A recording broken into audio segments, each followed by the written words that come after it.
Hello students, it's Anuradha ma'am here. Welcome to my YouTube channel make concept easy. आज के video lecture में class 12 psychology का एक important topic assessment of intelligence मैं आपको detailed वे में इजीएस्ट मैनर में एक्सप्लेन करूंगी, क्योंकि इस टॉपिक में से सीबीएसई एग्जाम में क्वेश्चंस पूछे जाते हैं।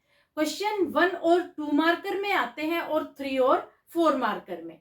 तो बहुत इंपॉर्टेंट टॉपिक है। पूरा वीडियो लेक्चर स्टार्टिंग से एंड तक देखना, क्योंकि मैं आपको बीच बीच में क्वेश्चंस भी बताऊंगी कि किस तरह से क्वेश्चंस आपके एग्जाम में पूछे जाते हैं। प्रीवियस वीडियो लेक्चर में मैंने आपको एक्सप्लेन किया था कि कैसे इंटेलिजेंस हेरिडिटी और एनवायरनमेंट से इन्फ्लुएंस होता है। कोई भी दो लोग एक जैसे नहीं होते हैं इंटेलिजेंस में, चाहे आइडेंटिकल ट्विंस हो, चाहे फ्रेटर्नल ट्विंस हो, चाहे सिबलिंग हो या फिर अडॉप्टेड चिल्ड्रन। ये सब मैं आपको लास्ट वीडियो लेक्चर में डिटेल में एक्सप्लेन कर चुकी हूँ। इसका लिंक भी मैं आपको डिस्क्रिप्शन बॉक्स में दे दूंगी, क्योंकि ये भी बहुत इंपॉर्टेंट क्वेश्चन है। ये यूजुअली एग्जाम में पूछा जाता है कि किस तरह से हेरिडिटी और एनवायरनमेंट इन्फ्लुएंस करते हैं इंटेलिजेंस को। आज मैं आपको बताऊंगी कि किस तरह से हम इंटेलिजेंस को मेजर करते हैं। देखो, सबसे पहले इंटेलिजेंस को मेजर किया था थियोडोर साइमन और अल्फ्रेड बीने ने 1905 में। आप किस तरह से लिखेंगे? Alfred Binet and Theodore Simon in 1905 made first attempt to measure intelligence. और जब इनका अटेम्प्ट सक्सेसफुल रहा तो इन्होंने 1908 में स्केल को रिवाइज कर दिया और एक नया कंसेप्ट दिया एमए का। Scale was revised in 1908 and concept of mental as was given. Mental as को हम शॉर्ट फॉर्म में बोलेंगे एमए। हम यहाँ पर एमए वर्ड ही यूज करेंगे। जब हम क्वेश्चन सोल्व करेंगे तो एमए ही यूज करेंगे। एमए का मतलब होता है मेंटल एज। क्या होती है मेंटल एज? मेंटल एज का मतलब होता है person intellectual development related to people of his age group. देखो, एक बच्चा जिसकी उम्र है 10 साल और अगर उसका बिहेवियर, अगर उसका परफॉर्मेंस 10 साल के और नॉर्मल बच्चों की तरह से है, तो हम कहेंगे कि उस बच्चे की मेंटल एज 10 साल है। उसकी उम्र 10 साल है लेकिन उसका बिहेवियर 8 साल के और नॉर्मल बच्चों की तरह से है, तो हम कहेंगे कि बच्चे की मेंटल एज 8 साल है। बच्चे की उम्र 10 साल है लेकिन उसका बिहेवियर 12 साल के नॉर्मल बच्चों की तरह से है, तो मेंटल एज होगी 12 इयर्स। तो मेंटल एज हमेशा परफॉर्मेंस पर बेस्ड होती है। जैसा बच्चा परफॉर्म करता है, जिस एज के अकॉर्डिंग बच्चा परफॉर्म करता है, वही हम मेंटल एज कंसिडर करते हैं। तो मेंटल एज का कंसेप्ट किसने दिया था? मेंटल एज का कंसेप्ट दिया था अल्फ्रेड बीने और थियोडोर साइमन ने। ये आपके 1 मार्कर में पूछा जा सकता है कि मेंटल एज का कंसेप्ट देने वाले कौन साइकोलॉजिस्ट थे। तो आपको नाम पता होना चाहिए, अल्फ्रेड बीने और थियोडोर साइमन। इसके साथ साथ आपसे मेंटल एज की डेफिनेशन भी पूछ सकते हैं कि मेंटल एज क्या होती है। तो आप लिखेंगे mental age means person intellectual development related to people of his age group. ठीक है, एक एग्जाम्पल भी दे देना कि अगर बच्चे की उम्र 5 साल है और उसका बिहेवियर 5 साल के और नॉर्मल बच्चों की तरह से है, तो उसकी मेंटल एज होगी 5 साल। क्लियर? अब देखो, उन्होंने एक दूसरा कंसेप्ट और दिया था, वो था सीए का। सीए का मतलब होता है क्रोनोलॉजिकल एज। क्रोनोलॉजिकल एज क्या होती है? ये होती है बायोलॉजिकल एज, यानी आपको जन्म लिए हुए कितना समय हो गया, धरती पर आए आपको कितने साल हो गए, ये होती है बायोलॉजिकल एज। इसे हम कहेंगे क्रोनोलॉजिकल एज। और क्रोनोलॉजिकल एज को आप हमेशा डिनोट करेंगे सीए से। तो जब आप क्वेश्चन सोल्व करेंगे तो आप लिखेंगे सीए। ठीक है, तो क्रोनोलॉजिकल एज को हम बायोलॉजिकल एज के नाम से भी जानते हैं। ये भी मैच द फॉलोइंग में आ सकता है कि क्रोनोलॉजिकल एज को आप किससे मैच करेंगे, ये मैच करती है बायोलॉजिकल एज से। तो देखो यहां तक आपके 3 क्वेश्चन बन गए। पहला क्वेश्चन क्या है कि सबसे पहले असेसमेंट ऑफ इंटेलिजेंस का कंसेप्ट किसने दिया था? सबसे पहले अल्फ्रेड बिने और थियोडोर साइमन ने असेसमेंट ऑफ इंटेलिजेंस का कंसेप्ट दिया था और ईयर था 1905। ईयर भी आपको ध्यान रखना है, कई बार मैच द फॉलोइंग में ईयर भी पूछ लेते हैं। दूसरा क्वेश्चन बनता है कि मेंटल एज का कंसेप्ट कब दिया गया था और किसने मेंटल एज का कंसेप्ट दिया? मेंटल एज का कंसेप्ट दिया था अल्फ्रेड बिने और थियोडोर साइमन ने और ईयर था 1908। क्लियर? और ये कंसेप्ट जब दिया था जब स्केल को रिवाइज किया गया था, यानी 1905 में जब उन्होंने फर्स्ट अटेम्प्ट किया था इंटेलिजेंस को मेजर करने के लिए और वो अटेम्प्ट उनका सक्सेसफुल रहा, तो उन्होंने स्केल को रिवाइज किया 1908 में और नया कंसेप्ट दिया था एमए का। एमए यानी मेंटल एज। क्लियर? और तीसरा क्वेश्चन मेंटल एज की डेफिनेशन आ सकती है कि व्हाट इज मेंटल एज। तो आपको 1 मार्कर समझ में आ गए किस तरह से आपके एग्जाम में क्वेश्चन पूछे जाएंगे। अब देखो हम मेंटल एज और क्रोनोलॉजिकल एज को कंपेयर करते हैं तो हमें ब्राइट चाइल्ड मिलते हैं, डल चाइल्ड मिलते हैं और मेंटली रिटार्डेड चाइल्ड मिलते हैं। तो किस तरह से आप इनको कंपेयर करेंगे? देखो अगर मेंटल एज ज्यादा है क्रोनोलॉजिकल एज से, इसका मतलब चाइल्ड ब्राइट है। अगर मेंटल एज कम है क्रोनोलॉजिकल एज से, इसका मतलब चाइल्ड डल है। और अगर मेंटल एज 2 साल कम है क्रोनोलॉजिकल एज से, इसका मतलब चाइल्ड को रिटार्डेशन की प्रॉब्लम है। ये तीनों कंसेप्ट आप अच्छे से क्लियर करना। अगर मेंटल एज ज्यादा है क्रोनोलॉजिकल एज से, इसका मतलब बच्चा इंटेलिजेंट है, वो ब्राइट स्टूडेंट है। अगर मेंटल एज कम है क्रोनोलॉजिकल एज से, इसका मतलब चाइल्ड डल स्टूडेंट है, उसका जो माइंड है वो नॉर्मल स्टूडेंट की तरह से नहीं है। और अगर मेंटल एज क्रोनोलॉजिकल एज से 2 साल कम है, इसका मतलब बच्चे को मेंटली रिटार्डेशन की प्रॉब्लम है। ये भी आपके एग्जाम में 1 मार्कर में पूछे जा सकते हैं। तो ये तीनों ही चीजें आप अच्छे से क्लियर कर लेना। यहां तक आपको समझ में आ गया? ये सब था अल्फ्रेड बिने और थियोडोर साइमन के बारे में। अब आते हैं विलियम स्टर्न। विलियम स्टर्न ने क्या कहा कि इंटेलिजेंस को मेजर करने के लिए सिर्फ मेंटल एज और क्रोनोलॉजिकल एज ही सफिशिएंट नहीं है, हमें आईक्यू फाइंड आउट करना होगा, तभी हम पर्सन के इंटेलिजेंस को मेजर कर सकते हैं। तो देखो विलियम स्टर्न ने 1912 में आईक्यू का कंसेप्ट दिया। आईक्यू की फुल फॉर्म है इंटेलिजेंस क्वोशिएंट। ये बहुत इंपॉर्टेंट है, 1 मार्कर में आपके एग्जाम में पूछा जाएगा। किस तरह से क्वेश्चन पूछा जाएगा कि आईक्यू का कंसेप्ट किसने दिया था और कब दिया था? आईक्यू का कंसेप्ट देने वाले साइकोलॉजिस्ट थे विलियम स्टर्न और ईयर था 1912। तो ये आप बहुत अच्छे से याद कर लेना, ये जरूर आपके एग्जाम में 1 मार्कर का आएगा। अब देखो दूसरा क्वेश्चन आ सकता है, व्हाट इज आईक्यू? आईक्यू क्या होता है? तो आईक्यू कैलकुलेट करने के लिए विलियम स्टर्न ने फॉर्मूला दिया है। फॉर्मूला क्या है? IQ is equal to mental age upon chronological age multiplied by 100। ये आईक्यू कैलकुलेट करने का फॉर्मूला है। इस फॉर्मूले को आप अच्छे से याद कर लेना, क्योंकि जब आप क्वेश्चन करेंगे तो सबसे पहले आप लिखेंगे मेंटल एज, उसे आप डिवाइड करेंगे क्रोनोलॉजिकल एज से और मल्टीप्लाई करेंगे 100 से, तो आपको पर्सन का आईक्यू मिल जाएगा। क्लियर? अब देखो आईक्यू से रिलेटेड आपके एग्जाम में क्वेश्चन आते हैं, जरूर आपके एग्जाम में क्वेश्चन आएगा आईक्यू से रिलेटेड। तो किस तरह से क्वेश्चन पूछते हैं, आपको मेंटल एज दे देंगे, क्रोनोलॉजिकल एज दे देंगे और आईक्यू फाइंड आउट करने के लिए बोलेंगे। दूसरा क्या तरीका हो सकता है, आपको आईक्यू दे देंगे, क्रोनोलॉजिकल एज दे देंगे और एमए फाइंड आउट करने के लिए बोलेंगे। तो इस तरह के क्वेश्चन आपके एग्जाम में जरूर पूछे जाते हैं।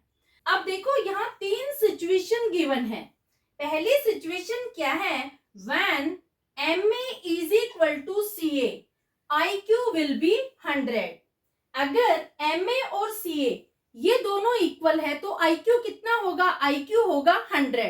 कैसे, देखो मैं आपको बता रही हूं, जैसे MA है 10 इयर्स और CA भी है 10 इयर्स, IQ कैलकुलेट करना है तो देखो हम फॉर्मूला अप्लाई करेंगे, MA लिखेंगे 10 years divided by CA multiplied by 100।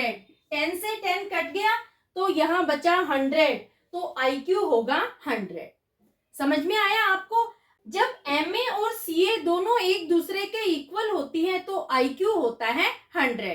First case clear हो गया। अब बात करते हैं सेकंड केस की। When MA is more than CA IQ will be more than 100। देखो किस तरह से IQ more than 100 होगा, ये मैं आपको एक क्वेश्चन सोल्व करके बता रही हूँ। क्वेश्चन गिवन है 10-year-old child with MA of 13 years, what will be the IQ? MA क्या है, MA है 13 years और CA है 10 years। तो हमें यहाँ पर IQ कैलकुलेट करना है। IQ का फॉर्मूला क्या है, MA upon CA multiplied by 100, यही फॉर्मूला है ना। तो आप MA लिखेंगे 13 इयर्स अपॉन 10 मल्टीप्लाइड बाई 100। 10 से 10 कट गया तो यहाँ पर IQ आता है 130, तो ये मोर देन 100 हो गया। यहाँ देखो MA 13 है और CA 10 है तो IQ आया है 130। जब MA CA से ज्यादा होती है तो IQ हमेशा 100 से ज्यादा होगा। क्लियर? तो ये सेकंड सिचुएशन भी आपको क्लियर होगी। अब हम बात करते हैं थर्ड केस की। When MA is less than CA IQ will be less than 100। देखो क्वेश्चन गिवन है 10 years old child with MA of 7 years, what will be the IQ? MA कितनी है, MA है 7 years और CA है 10 years। IQ हम calculate करेंगे तो IQ कैलकुलेट करने का फॉर्मूला वही है MA upon CA multiplied by 100। तो यहाँ MA है 7, CA है 10 और 100 से जब मल्टीप्लाई करेंगे तो 0 से 0 गई, यहाँ आंसर आता है 70। IQ है 70 विच इज लेस देन 100। तो ये केस भी आपको समझ में आया। जब MA CA से कम होती है तो हमेशा IQ 100 से कम होगा। यहाँ पर MA है 7 और CA है 10, 7 10 से कम है, इस वजह से 100 से कम आया है बच्चे का IQ। अब देखो ये 3 सिचुएशन गिवन है, इन तीनों सिचुएशन में से किसी भी एक सिचुएशन से रिलेटेड आपके एग्जाम में क्वेश्चन पूछा जा सकता है। क्वेश्चन किस तरह से पूछेंगे, आपको MCQ की फॉर्म में क्वेश्चन पूछ सकते हैं। क्या क्वेश्चन होगा, जैसे देखो if MA is greater than CA what will be the IQ। आपको 4 ऑप्शन दे देंगे, IQ will be more than 100, equal to 100, less than 100 और नन। तो आंसर कौन सा होगा, मोर देन 100। जब MA CA से ज्यादा होती है तो IQ हमेशा 100 से ज्यादा होगा, तो ये होगा इसका करेक्ट ऑप्शन। क्लियर? तो होपफुली यहां तक आपको सारी चीजें समझ में आ गई होंगी कि किस तरह से आपके एग्जाम में IQ से रिलेटेड क्वेश्चंस पूछे जाते हैं। अब मैं आपको बता रही हूँ classification of people on the basis of IQ। किस तरह से हम लोगों को क्लासिफाई करते हैं IQ के बेसिस पर। मैंने यहाँ पर टेबल बनाई हुई है। देखो ये जो टेबल है इसमें 3 कॉलम आपको बनाने हैं। पहला कॉलम होगा IQ रेंज का, दूसरा होगा डिस्क्रिप्टिव लेवल का, तीसरा होगा परसेंटेज इन पॉपुलेशन का। देखो इस टेबल को अब हम समझते हैं। सबसे पहले आप ऐसे समझना, आप जो एवरेज पीपल है उन्हें आप पहले कंसीडर करना। देखो, जिन लोगों का इंटेलिजेंस नॉर्मल होता है, यानी ना वो ज्यादा इंटेलिजेंट होते हैं ना कम इंटेलिजेंट होते हैं, उनकी आईक्यू रेंज होती है 90 टू 109। और हमारी 50% पॉपुलेशन ऐसी है जो 90 टू 109 की रेंज में आती है। देखो, 90 टू 109 में जो हमने डिस्क्रिप्टिव लेबल दिया है वो है एवरेज का। एवरेज का मतलब क्या हुआ कि इन लोगों का नॉर्मल इंटेलिजेंस होता है।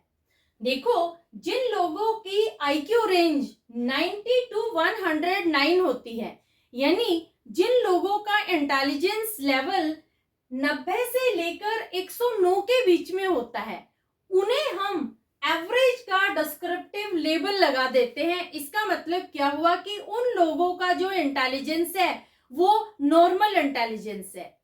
और टोटल पॉपुलेशन की 50% ऐसी पॉपुलेशन है जिनका इंटेलिजेंस एवरेज में आता है, यानी उनका नॉर्मल इंटेलिजेंस है। समझ में आया? अब देखो, जिन लोगों का इंटेलिजेंस 110 से 119 के बीच में आता है, वो लोग हाई एवरेज में आते हैं और ये पॉपुलेशन का 16.1% है। जिन लोगों का इंटेलिजेंस 110 से 119 के रेंज में आ रहा है, इसका मतलब उनका इंटेलिजेंस लेवल एवरेज लेवल से ज्यादा है और ये टोटल पॉपुलेशन का 16.1% होता है। इसके बाद जिनका इंटेलिजेंस लेवल 120 से 130 के बीच में आता है, इसका मतलब वो लोग सुपीरियर हैं और ये पॉपुलेशन का 6.7% है। जिन लोगों की आईक्यू रेंज 120 से 130 के बीच में आ रही है, 120 से 130 के बीच में आ रही है, इसका मतलब वो लोग इंटेलिजेंट हैं, सुपीरियर हैं और ये पॉपुलेशन का 6.7% है। समझ में आया? अब देखो, जिनका आईक्यू अबव 130 आ रहा है, ये लोग होते हैं एक्सेप्शनली टैलेंटेड, जिन्हें हम कहते हैं वेरी सुपीरियर, और ये पॉपुलेशन का सिर्फ 2.2% होता है। यानी पॉपुलेशन का बहुत कम हिस्सा ऐसा होता है जिसमें लोग एक्सेप्शनली टैलेंटेड होते हैं, जो बहुत ज्यादा सुपीरियर होते हैं। टोटल पॉपुलेशन का सिर्फ 2.2% ही होता है जिनकी आईक्यू रेंज अबव 130 होती है। समझ में आया? अब देखो, यहां तक जो आईक्यू रेंज आई है ये अबव एवरेज की रेंज है। अब मैं बात कर रही हूं बिलो एवरेज की। देखो, जिनकी आईक्यू रेंज 80 टू 89 के बीच में आती है, वो लो एवरेज पीपल होते हैं और ये पॉपुलेशन का 16.1% है।